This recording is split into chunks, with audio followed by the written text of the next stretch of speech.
Good morning. সকালটা শুরু করছি মুজাফফরপুর থেকে। তো আমাদের বাইক মোটামুটি সব রেডি, দুটো বাইক দুজনেই রেডি। তো এই শ্রী গণেশ প্যালেসে আমরা ছিলাম। এটা অ্যাকচুয়ালি বিয়ে বাড়ি টাইপের আর কি। তো বেশ কিছু রুম আছে, 8-10টা রুম আছে, এরা ভাড়াও দেয়। তো ব্যবহারটা ভালো। কালকে ওদের নিজের যে ওনার, তার বাবা মায়ের অ্যানিভার্সারি ছিল, সেই উপলক্ষে আমাদের কিছু খাবার টাবার অফার করলো। তো এখন বাজে 7:15, আমরা এখনই বেরোচ্ছি। ঠিক আছে, রাস্তায় যেতে যেতে কথা হচ্ছে। মুজাফফরপুর সিটির ঢোকার 500 বা 1 কিলোমিটারের মধ্যেই আমরা ছিলাম। একটা পেট্রোল পাম্পের পিছনে, ইন্ডিয়ান অয়েল পেট্রোল পাম্প। ওখান থেকে তেল ভরিয়ে নিলাম। আমার 1050 টাকার তেল লাগলো।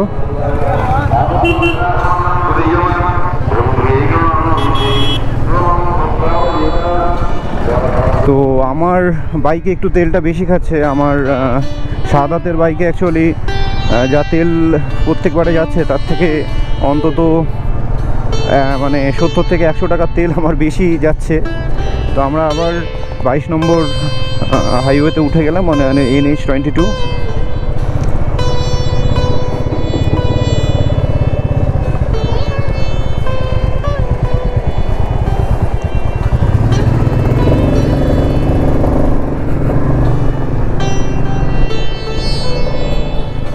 তো মতিয়ারি এখান থেকে দেখালো 82 কিলোমিটার।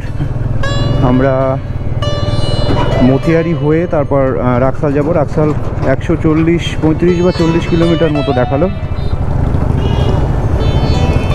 সময় লাগবে বলছে 3 ঘন্টা। মুজাফফরপুরে সেই বিখ্যাত লিচু বাগান, ওই পিছনে একটা ফেলে এলাম। এরকম অনেক দেখছি। তো মার্কেটে লিচুটাই দেখলাম না। মার্কেট দেখলাম, হয়তো লিচু এখনও তোলার সময় হয়নি, কিন্তু চারিদিকে সমস্ত বড় বড় বড় বড় বাগান। এই গাছগুলোর পিছনে পুরো লিচু গাছ। একটা কথা বলতে হয়, পাটনা ট্রাফিক, আমার এক্সপিরিয়েন্সে এরকম ট্রাফিক আমি দেখিনি। কোনো রুলস রেগুলেশন কিচ্ছু নেই ভাই। যারা আসছো সাবধানে, ঠিক আছে? পাটনার আগে থেকে, মানে ঝাড়খণ্ডে প্রবেশের পরের থেকেই তোমরা কিন্তু রাস্তা নিয়ে সচেতন থাকবে। কারণ 4 লেন মানে যখন তুমি যাচ্ছ এটা ভেবো না যে সামনে থেকে গাড়ি আসবে না। সামনে থেকে আসবে গাড়ি, ডান দিক থেকেও আসবে, বাঁ দিক থেকেও, এবং সে প্রচণ্ড স্পিডে আসবে। এবং ট্র্যাক্টরের পিছনে যে ওই ট্রলি লাগানো থাকে যে গাড়িগুলো আর কি ট্র্যাক্টরের পিছনে, তো সেই গাড়িগুলো প্রচণ্ড ডেঞ্জারাস। ওদের গতি প্রচণ্ড থাকে এবং কাউকে পরোয়া করে না। ওরা আসবে, তোমাকে দাঁড়াতে হবে। রং সাইড দিয়ে ওরা আসবে, তোমাকে দাঁড়াতে হবে, তোমাকে দেখে চলতে হবে। এবং বাইক প্লাস যে টোটো এখানে কম, খুব বেশি দেখিনি। তবে যারা আসছো প্লিজ সাবধানে। আমাদের ওয়েস্ট বেঙ্গল ক্রস করার পরেই যখনই তুমি ঝাড়খণ্ডে পড়ছো তখন থেকে সাবধান হয়ে যাবে। কারণ যে মানে আমাদের খুব বাজে এক্সপিরিয়েন্স হয়েছে, মানে চালাতেই পারছিলাম না, এরকম একটা সিচুয়েশান। সোনার বাংলা পার করার পরেই সাবধান, কারণ এখানে কেউ কারো দেখার নেই। আর একটা ইনফরমেশান তোমাদেরকে দিতে চাই, যেটা হচ্ছে ধোবি থেকে আমরা যে ডান দিকে নিলাম মুজাফফরপুরের দিকে, ওই 200 কিলোমিটার রাস্তা কিন্তু দারুণ, খুব দারুণ। ওখানে কোনো সমস্যা নেই। পাটনা সিটিটাকে বাদ দিলে কোনো সমস্যা নেই, খুব ইজি চলে আসবে। আমাদের হয়তো পাটনা সিটির কোনো বাইপাস হয়তো আছে, কিন্তু আমাদের ম্যাপে সেটা শো করেনি। আর তখন রাত হয়ে গেছে, আমরা জিজ্ঞেস করারও বা এক্সপ্লোর মানে ম্যাপটাকে ঠিকভাবে দেখারও সময় পাইনি। সেই জন্যে আমরা গুগল যেটা দেখিয়েছে সেইভাবে চলে এসেছি। তো বাইপাস যদি কেউ থাকে তোমরা ট্রাই করতে পারো, আগে থেকে ম্যাপ দেখে নিয়ে ইন্ডিকেট করে রাখতে পারো, মার্ক করে রাখতে পারো। তাছাড়া রাস্তা ওকে। এবং মুজাফফরপুরের পর থেকে আপাতত 4 লেন পাচ্ছি রাস্তাটা, কিছু ডাইভারশন আছে। তাছাড়া কিন্তু রাস্তা তোমরা দেখতেই পাচ্ছ, খুব দারুণ রাস্তা। তো বিহারের রাস্তার খুব একটা সমস্যা নেই, কিন্তু সমস্যা হচ্ছে ট্রাফিক রুলসের কোনো নিয়মকানুন কেউ মানে না, এটাই সমস্যা। তো আমরা মতিহারি পার করছি এখন। রাক্সল এখান থেকে 65 কিলোমিটার। এখন বাজে 8:54। তো মতিহারি জাস্ট 2-3 কিলোমিটার, মানে সিটিতে ঢোকা 2-3 কিলোমিটার আগে থেকে 4 লেন শেষ হয়ে গেছে। এখন এরকম মানে বোতে রোড, যে স্পিডটা মেনটেন করছিলাম সেটা আর মেনটেন করা যাবে না। তো সকালে বেশ ভালোই এলাম, মোটামুটি 70 কিলোমিটার মতো, 75 কিলোমিটার মতো চালিয়ে ফেললাম। তো আমরা মতিহারি পার করে একটা রেস্টুরেন্টে দাঁড়ালাম, তো বেশ নামটা ইন্টারেস্টিং লাগলো, the second wife family restaurant and sweets. তো এখানে যা পাওয়া যায় একটু টুকটাক খেয়ে নিয়ে চা খেয়ে তারপরে বেরিয়ে যাব।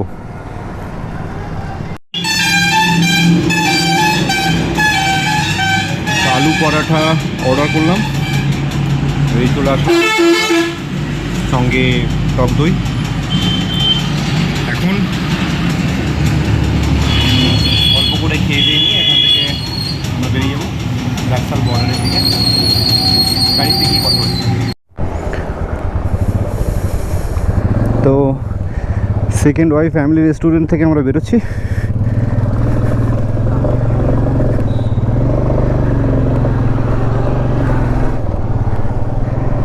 খাবারটা ভালো ছিল, কিন্তু খাবারটা দিতে একটু দেরি করলো, একটু বেশি দেরি হয়ে গেল। এখানে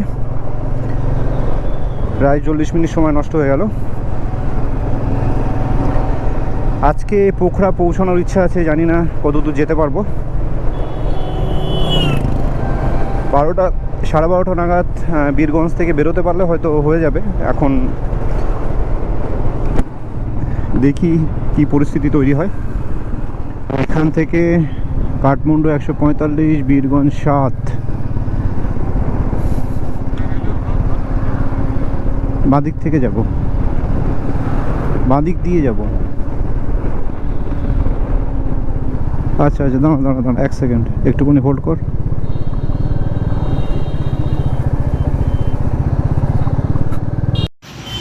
তো আমরা রাক্সাল বর্ডারের খুব কাছে চলে এসেছি, 1 কিলোমিটারের মধ্যে। এখান থেকে মানি চেঞ্জ করিয়ে নিলাম বর্ডারের আগেই। পে পয়েন্ট নামে দোকান, এটা মেন রাস্তা থেকে জাস্ট ঢুকেই। আমি জায়গাটা যাওয়ার সময় দেখিয়ে দিচ্ছি এবং রেট দিচ্ছে। ভাইয়া अभी रेट कितने दे रहे हो? अभी आपको चल रहा है 1000 का 618 रुपये 42 पैसे। ঠিক, তো এই এক্সচেঞ্জ রেট এখন আমরা পাচ্ছি। তো এই পে পয়েন্ট থেকে আমরা টাকা এক্সচেঞ্জ করিয়েছি। এই লোকেশনটা আমি দেখিয়ে দিচ্ছি, খুব ইজি। দোকানে আমরা একটু জল কিনতে দাঁড়িয়েছিলাম, তো সামনেই একটু মানে পিছনে আর কি, ওরাই বললো যে এখান থেকে করিয়ে নিন, ফয়দা বেশি হবে। হ্যাঁ, এই যে হনুমান মন্দির আছে একটা, এই হনুমান মন্দিরের কথা নিশ্চয়ই মনে থাকবে সকলেরই। এই হনুমান মন্দির থেকে জাস্ট ঢুকেই পে পয়েন্ট। আমরা যাব ডান দিকে।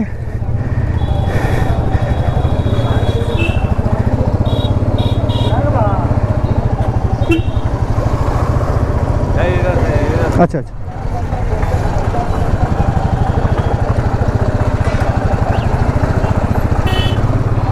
হ্যাঁ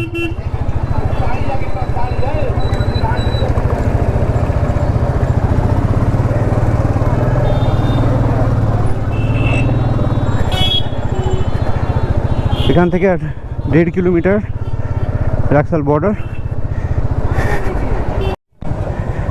তো অফিসিয়ালি আমরা এন্টার করতে যাচ্ছি নেপাল। এটা ইন্ডিয়ার চেকপোস্ট।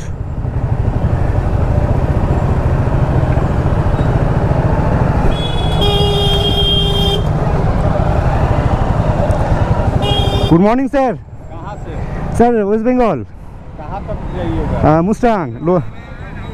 राइडिंग? हाँ सर, राइडिंग। कौन सा डिस्ट्रिक्ट है बंगाल में? हाँ सर, कौन सा डिस्ट्रिक्ट? कलकत्ता के नज़दीक। कौन सा जगह? कौन सा? वो अपना north 24 Parganas.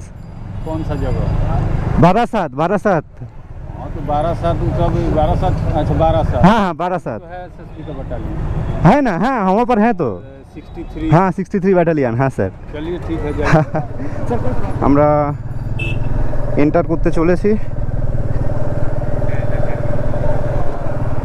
বীরগঞ্জে।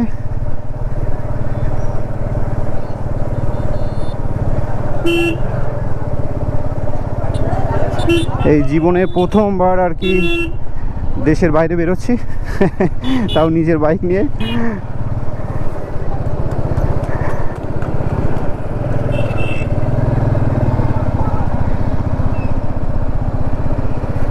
Welcome to Nepal.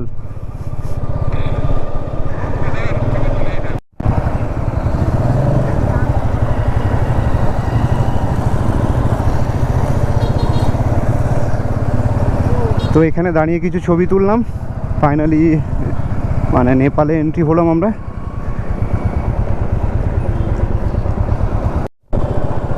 এইটা বললো যেটা তীর চিহ্ন আছে? হ্যাঁ হ্যাঁ, আচ্ছা।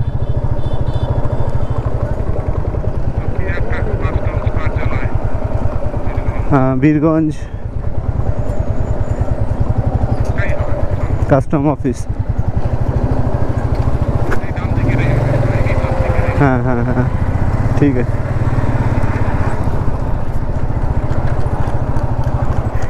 আমরা কাস্টম অফিসে চলে আসলাম এখান থেকে ভাংসার নেওয়ার জন্যে। জাস্ট ব্রিজটা ক্রস করার পর 100 মিটার আসার পরেই এই ভাংসার অফিস।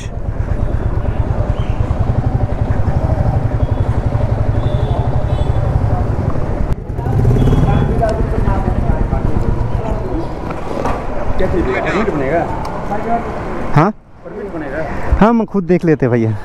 100 रुपये दे दीजिएगा, करा कर दे देंगे भैया। नहीं ठीक है, हम देख लेते। अरे आप मेरे साथ चलिएगा, ऐसे बात थोड़ी बोल रहे हैं कि नहीं चलिएगा। अच्छा एक बार बात कर लीजिए फिर देख। एक दिन का 200 रुपया लगता है नेपाली करेंसी में, उसका रिसीविंग मिलेगा आपको। बस इस पे देना आपको। अच्छा ठीक है, हम देख लेते फिर।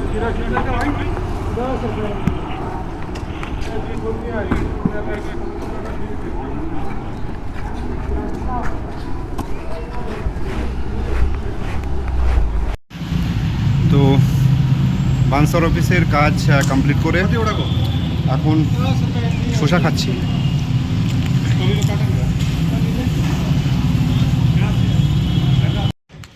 তো এই দিক থেকে অ্যাকচুয়ালি নেপাল আমরা এন্টার করেছি, করে এইখান থেকে ঢুকলাম, ঠিক আছে। ঢুকে এই চকটা ঘুরে এসে এই হচ্ছে নেপালের কাস্টম অফিস। এখানে নিজে থেকে অ্যাপ্লাই করলেই হয়ে যায়, ঠিক আছে। অনেক দালাল আছে, তারা বলবে 100-200 টাকা দিন করে দিচ্ছি, কিন্তু কোনো সিস্টেম মানে ইজি সিস্টেম। প্রথমেই আরসিটা দেখালে একটা টোকেন দেবে, সেই টোকেনটা নিয়ে একটা কাউন্টারে দিলে পরপর ওরা বলে দেবে, গাইড করে দেবে। কিছুই লাগলো না, আরসি ছাড়া আর কিছুই দিতে হলো না, ঠিক আছে। তো বানসার অফিস থেকে বা কাস্টম অফিস থেকে আমরা বেরোচ্ছি, কিছুই লাগলো না, শুধু আরসি। আর মিনিট 15-20 মতো সময় লাগলো। প্রথম কাউন্টারে একটা স্লিপ দিল, সেই স্লিপটা ভিতরে গিয়ে দেখাতেই ওরা পরপর যা সিস্টেম আছে ওদের সিস্টেম অনুযায়ী ওরা করে দিল। আবার এই মেন রোডে উঠে গেলাম।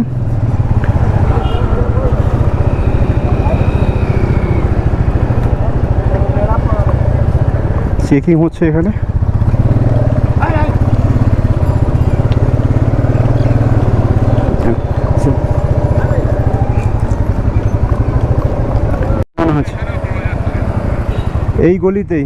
এই গলিতেই হ্যাঁ হ্যাঁ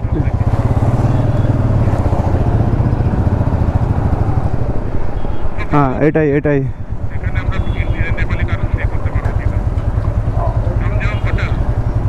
হ্যাঁ।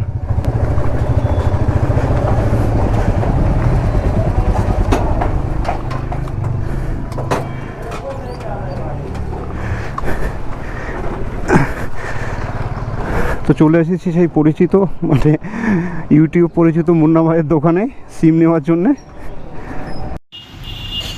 तो मुन्ना भाई का दुकान से हमने सिम लिया, तो पैसा मैं पहले एक्सचेंज कर चुका हूँ, ठीक है। ये छोटा भैया चेहरा कर दीजिए। और बोल, ये जो आए मुन्ना भाई के दुकान पर आए। তো মুন্না ভাইয়ের দোকান থেকে সিম নিয়ে আমরা বেরোচ্ছি। আজকে পোখরা যাবার ইচ্ছা আছে, দেখা যাক কী হয়। মোটামুটি সিমটা 400 টাকা মতো নিল, 7 দিনের 17 জিবি ইন্টারনেট। সামনে বীরগঞ্জ যে বাইপাস নিয়ে নিচ্ছি, এখান থেকে ডান দিকে ওই রাস্তাটা, ডান দিকে ওই সামনে থেকে নে, হ্যাঁ।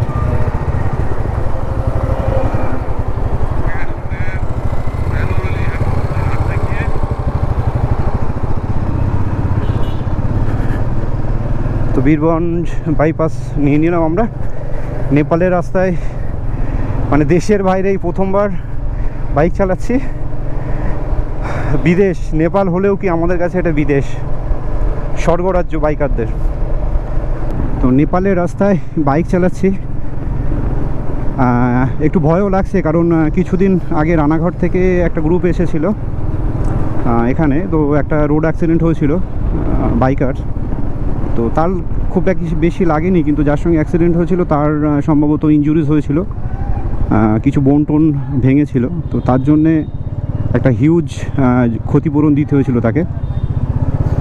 তো সেই জন্যে খুব কনসিয়াসলি বাইক চালাতে হবে নেপালে। এখানে কোনো ট্রাফিক রুলস নেই, যে যেমন পাচ্ছে তেমনভাবে এগোচ্ছে।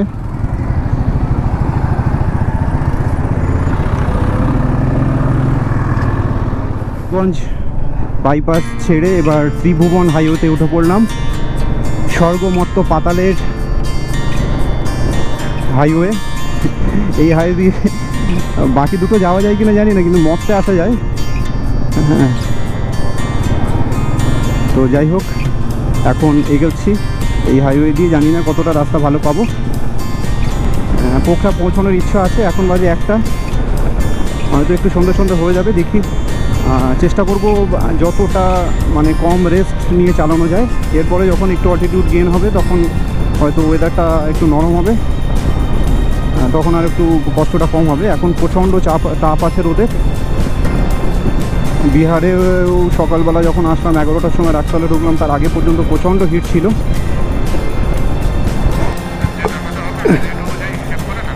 তো এখান থেকে দাঁড়িয়েছিলাম, একটু পেট্রোল ভরিয়ে নিলাম।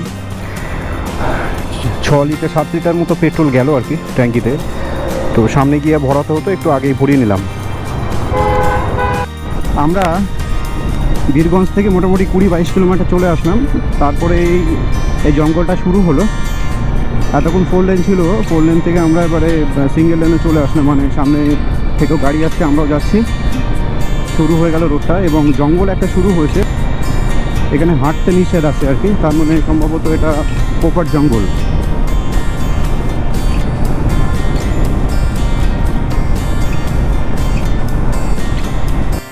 আস্তে আস্তে উঠছি পোখরা রাস্তায়, হঠাৎ করে চোখ পড়ে গেল পুরো উঁচু পাহাড়ের শ্রেণী আর কি। বোঝা যাচ্ছে কিনা গোপুরতে বুঝতে পারছি না, খুব আবছা, মানে মেঘে মানে কুয়াশার মতো ঢেকে আছে। এই একটা নদী, কি নদী ঠিক জানা নেই, জল বিন্দুমাত্র কোনো জল নেই। তো নদী বেসিনটা অনেকটা উঁচু, নুড়ি বালি পাথর পড়ে আছে, গাছও হয়ে রয়েছে মাঝখানে। এই হলো নেপালের পাহাড়। মাউন্ট এভারেস্টের ভূমিতে আমরা পদার্পণ করেছি। তো আমরা হেতাওড়া বাজার অতিক্রম করছি, খুব সুন্দর সাজানো গোছানো বাজারটা, এবং হেতাওড়া সিটিটাও বেশ বড় সড়ো আর কি, অনেক দোকানপাট আছে। ওয়াও,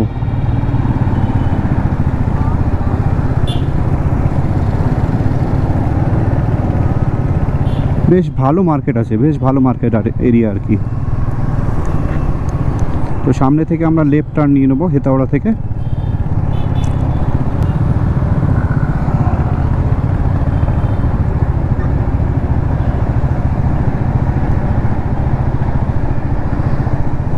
তো এরকম পাহাড় আছে হালকা। তো এরকম একটা জায়গায় একটু ছোট্ট একটা রাস্তাধারে রেস্টুরেন্টে দাঁড়িয়েছি, চাউ চাউ নিয়ে নিলাম। এখন দুপুরবেলা তেমন ভারী কিছু খেতে ইচ্ছে হচ্ছে না, চায় চাউ খাবো, চা খাবো, তারপরে আবার বেরিয়ে যাবো। অনেকক্ষণ ঘন্টা 2 বাইক চালিয়েছি, তারপরে একটু রেস্ট নিলাম। তো পিছনে একটা নার্সিংহোম ছিল, সিএমসি নার্সিংহোম, তার সামনে একটা ছোটো রেস্টুরেন্ট ঠিক বলা যায় না, দোকান। তো চাউ চাউ খেলাম, চা খেলাম কড়া করে, এখন আবার রিফ্রেশ হয়ে গেছি। বাজে 3টে, পোখরা এখান থেকে 200 কিলোমিটার। সূর্যের আলো পাবো 3 ঘন্টা, দেখা যাক কখন পৌঁছাই। রাপ্তি রিভার এটা, ও মানে 1-1.5 কিলোমিটার জুড়ে নদী বেসিন আর কি, ঠিক আছে। এই কুল থেকে ওই উপকূল প্রায় 1 থেকে 1.5 কিলোমিটার হবে, জায়গা জায়গা আরও বেশি। হ্যাঁ, এবং একটা সাসপেনশন ব্রিজ আছে 700-800 মিটার তো হবেই, এ প্রান্ত থেকে ও প্রান্ত 700-800 মিটার হবেই। হ্যাঁ, দারুণ জায়গা, দাঁড়িয়ে গেলাম একটু দেখার জন্যে। তো 180 কিলোমিটার বাকি এখনো পোখরা। পাহাড়ে ধান চাষ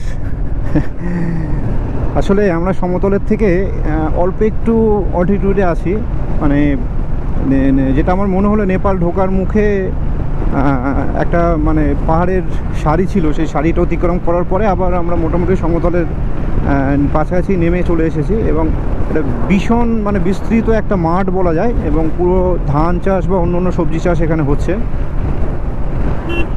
এই দেখো, পুরো ধান চাষ হচ্ছে এখানে।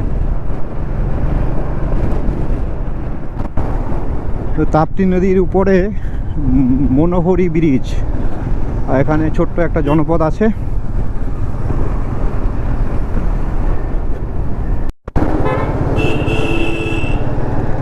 তো আমরা একটা সিটি পার করছি, সিটিটার নাম এখনো জানা হয়নি, মানে দাঁড়িয়ে বা ম্যাপেও বুঝতে পারছি না ঠিক নামটা কি। তো পোখরা এখান থেকে 138 কিলোমিটার। সিটিটা বেশ সুন্দর, রাস্তা দুই দিকে হোটেলস, মার্কেট, একভাবে মোটামুটি 2-3 কিলোমিটার পিছন থেকে এরকম সুন্দরভাবে চলে এসছে। বাড়িগুলো চমৎকার।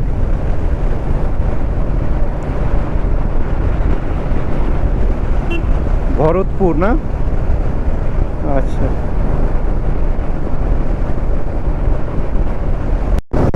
তো এই জায়গাটা অ্যাকচুয়ালি ভরতপুরই, এবং খুব সুন্দর, মানে যতগুলো রোড আছে এই রকম সুন্দর করে সাজানো গোছানো, এবং বাড়িগুলো অপরূপ সুন্দর। জায়গাটা অনেক বড়, মেন রুটটা চলে যাচ্ছে ওইদিকে, আমরা ওই ভরতপুর থেকে ডান দিকে নিয়ে নিলাম পোখরার দিকে।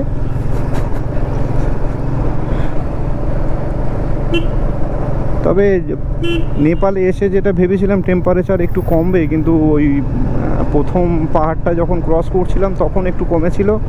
আবার এখন সমতলের খুব কাছাকাছি আছি, হয়তো এখনকার এলিভেশন হয়তো 50 থেকে 100 মিটার।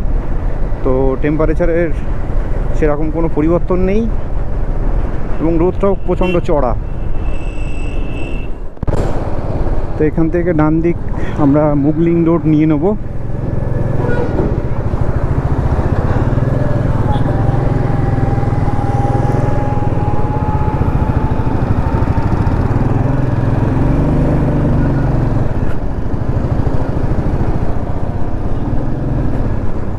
এটা হচ্ছে নারায়ণঘাট মুগলিং রোড, পোখরা 126, ম্যাপে দেখাচ্ছে 123, একই রকম হবে।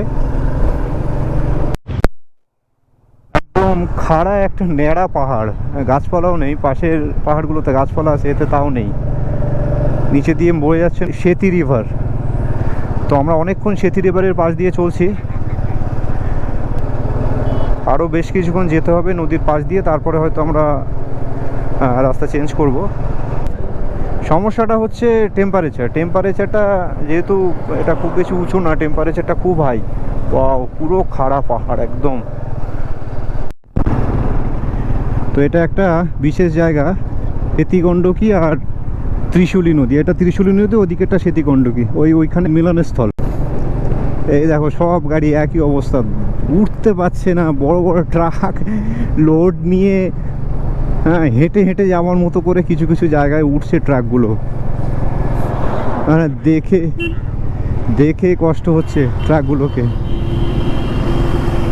এ দেখো সামনে কিন্তু জ্যাম নেই, কিন্তু সামনেটা যেতে পারছে না, এরকম একটা পরিস্থিতি। তো ত্রিশূল নদীকে আমরা ডান দিকে এগোচ্ছি। এতক্ষণ ত্রিশূল নদী আমাদের বাঁ দিকে ছিল, কিন্তু একটু আগে আমরা ক্রস করলাম, এখন ডান দিকে চলে এসছে ত্রিশূল নদী। তো এই একটা বেশ সুন্দর গ্রাম মতো। নাম জিজ্ঞেস করলাম, বললো আবু খায়রানি। এখানে একটা জিনিস দেখছি নেপালে, মানে চারিদিকে সবুজ ক্ষেত আছে কিছু কিছু জায়গা, তার মধ্যে সুন্দর সুন্দর বাড়ি, মানে অপরূপ ডিজাইনের বাড়ি এখানে আছে। এখানেও চাষবাস হচ্ছে, তার চাষবাসের ঠিক মানে ক্ষেত আছে, যেগুলো সবজি ক্ষেত, তার মধ্যেই ঘরবাড়ি আছে। এটা দেখতে বেশ ভালো লাগে। রাপ্তি রিভারের ভ্যালির ধারে ওখানে ঠিক এরকম ছিল, সবুজ অনেকটা অংশ জুড়ে সবজি ক্ষেত বা ধান ক্ষেত, তার মাঝখানে সুন্দর সুন্দর বাড়ি। হ্যাঁ, যাওয়ার দিন যদি সময় পাই আমি ঢুকে একটু দেখবো, আপনাদেরকেও দেখাবো। তো আবু খয়রানি থেকে আমরা 4 লেন রাস্তা পেয়ে গেলাম এবং মানে আমি অবাক হয়ে যাচ্ছি, পাহাড়ের উপরে 4 লেন রাস্তা এবং যে কোয়ালিটি রাস্তার, ইম্পসিবল। মানে হ্যাঁ, আমি ইন্ডিয়ার আর কোথাও জায়গায় মানে যতগুলো চালিয়েছি এই কোয়ালিটির রাস্তা আমি কিন্তু চালাইনি, সত্যি কথা বলতে, অনেস্ট কথা বলছি। হ্যাঁ, মানে বাইক এক চুল পরিমাণে কোনো ভাইব্রেট করছে না এই রাস্তাতে। অদ্ভুত অদ্ভুত, পুরো বাড়ির মেঝের মতো প্লেন জায়গাটা, গাড়ির মানে রাস্তার একটু চললে যে ভাইব্রেট হয় গাড়িটা, একটা ঝাঁকুনি লাগে, রাস্তা একটু আপ ডাউন থাকলে সামান্যতম, কিন্তু সেটুকুও নেই এতে। আমি হাত ছেড়ে দিচ্ছি, দেখো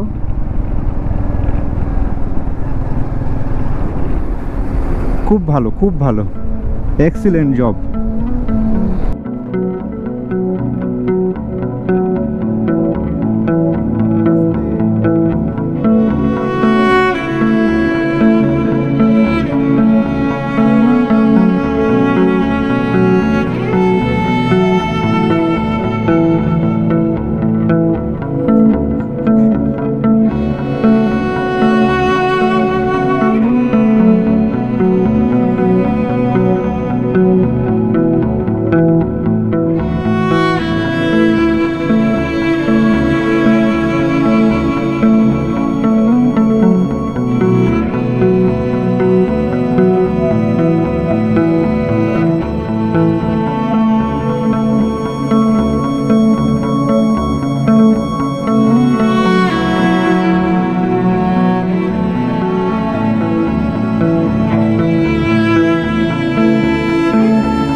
তো 4 লেন রাস্তাটা জাস্ট শেষ হলো, এখানে কাজ চলছে সেই রীতিমতো, নিচের থেকে গার্ডওয়াল তুলে এবং রাস্তা তৈরি করবে 4 লেন, পুরো 4 লেনই চলবে, সেইভাবেই কাজ হচ্ছে।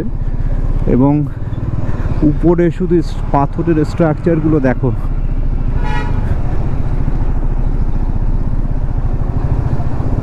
দেখো সেই লেভেলের কনস্ট্রাকশন চলছে।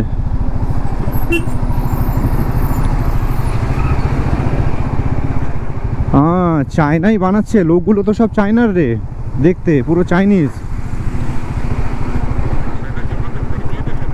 হ্যাঁ দেখ, এখানকার মানুষ নয় তো, ওরা ফর্সা একদম অন্যরকম দেখতে মনে হলো যেন এতক্ষণ জানে।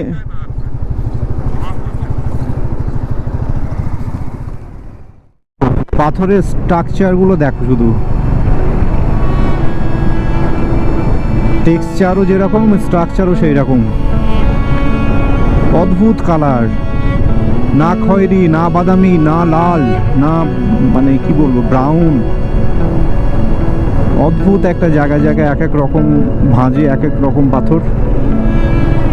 এবং এর পাশ দিয়ে এই পৃথিবী হাইওয়ে ধরে আমরা চলেছি। সূর্য ডুবে গেছে, 6:37 বাজে, এখনো পাহাড় বলে আলো আছে উপরটায়।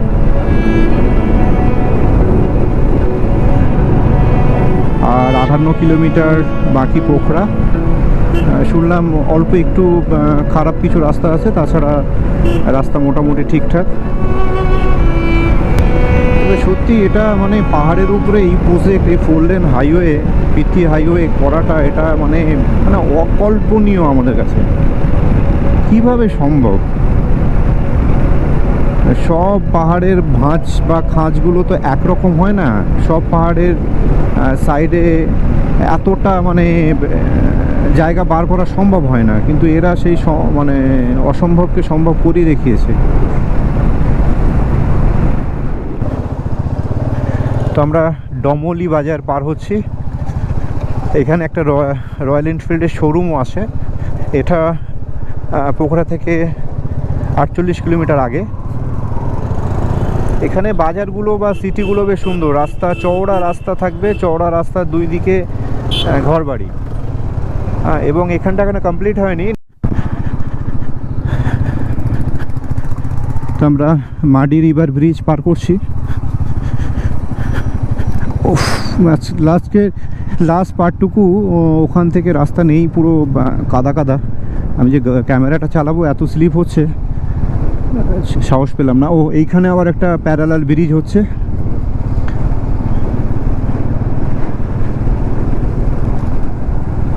বেশ চওড়া নদীটা, জল নেই সেইভাবে, স্রোত নেই কিছু।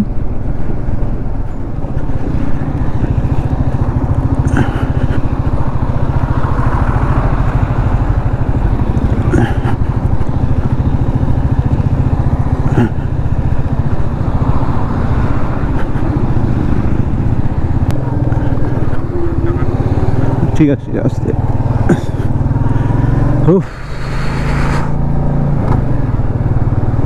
তো এক আঙ্কেল হোটেলের কথা বললো আমাকে, আমি বললাম চলুন দেখে আসি। তো আঙ্কেল দৌড়ে দৌড়ে নিয়ে যাচ্ছে। অ্যাকচুয়ালি আমার পিছনে লাগেজ আছে, আমি নিতেও পারবো না, খারাপ লাগছে। এটাই এখানকার হয়তো সিস্টেম।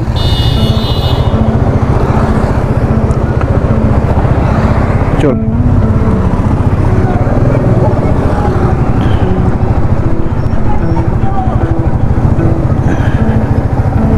বললো পার্কিংয়ের জায়গা আছে, সব কিছু আছে, দেখি।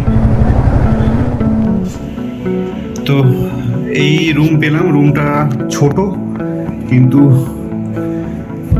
যে আঙ্কেল আর কি আমাদের ওখান থেকে পিক আপ করে নিয়ে আসলো, তো তার কথা ফেলতে পারলাম না। 900 নেপালি রুপিস নিয়েছে। খুব ছোট, মানে জিনিসপত্র রাখার জায়গা নেই আর কি। তো যেহেতু একটা রাতের ব্যাপার, ম্যানেজ করে নেবো। ঠিক আছে, কালকে সকালে 8টা, 7:30, 8টার দিকে তো বেরিয়ে যাবো, যেহেতু সেই জন্য আর অত বেশি চিন্তা করছি না। কোনো রকমের রাতটা কাটিয়ে নিয়ে সকালে বেরিয়ে যাবো।